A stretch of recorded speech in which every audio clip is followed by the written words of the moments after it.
নমস্কাৰ, মই অৰ্কিন বৰুৱা আৰু এওঁ মোৰ সহযোগী লক্ষ্যজিৎ লিকচন আৰু এওঁ আয়ুষ্মান কোঁৱৰ। মই 10ম শ্ৰেণী আৰু এওঁলোক 6ষ্ঠ শ্ৰেণীৰ ছাত্ৰ। আমি চৰাইদেউ জিলাৰ প্ৰফুল্ল চন্দ্ৰ বৰুৱা উচ্চতৰ মাধ্যমিক বিদ্যালয়ৰ পৰা বিল গাঁথনৰ জৰিয়তে এটা ধাৰণা প্ৰস্তুত কৰি উলিয়াইছোঁ। আমাৰ ধাৰণাটো হৈছে আমি প্লাষ্টিকৰ টাবত যি ফুল পুলি বা অন্য ধৰণৰ কিবা গছ ৰুওঁ, তাত আমি পানী সাৰ আদি যোগান ধৰি সেই গছজোপাৰ পালন কৰোঁ। সেই গছজোপাক যদি আমি 10-12 দিনৰ কাৰণে কিবা কাৰণত যদি পানী দিব নোৱাৰোঁ, সেই গছজোপা হয়তো পানীৰ অভাৱত মৃত্যু হ'ব পাৰে।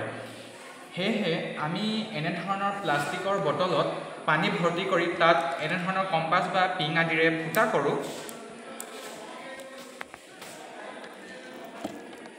আৰু সেই ফুটা কৰি আমি সেই টাবটোত অকণমান ভিতৰলৈ ভৰাই দিব পাৰোঁ।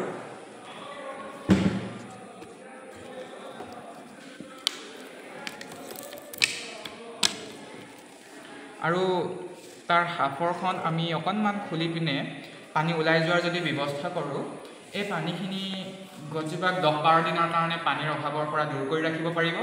আৰু যিহেতু ইয়াৰ জৰিয়তে কমকৈ এটা নিৰ্দিষ্ট পৰিমাণত পানী ওলাব, ফলত পানীৰো অপচয় নহ'ব, লগতে গছজোপাক আমি 10-12 দিনৰ কাৰণে পানী নিদিয়াকৈ নিশ্চিন্ত হৈ থাকিব পাৰিম। এনেধৰণৰ কাম কাজসমূহ আমি সাধাৰণতে বিদ্যালয়ত গৰম বন্ধৰ সময়ত বা ঘৰৰ গৃহস্থই যদি কিবা কাৰণত 10-12 দিনৰ কাৰণে ঘৰত নাথাকে বা গছজোপাক পানী দিয়াত কিবা অসুবিধা হয়, তেনে ক্ষেত্ৰত আমি প্ৰয়োগ কৰিব পাৰোঁ।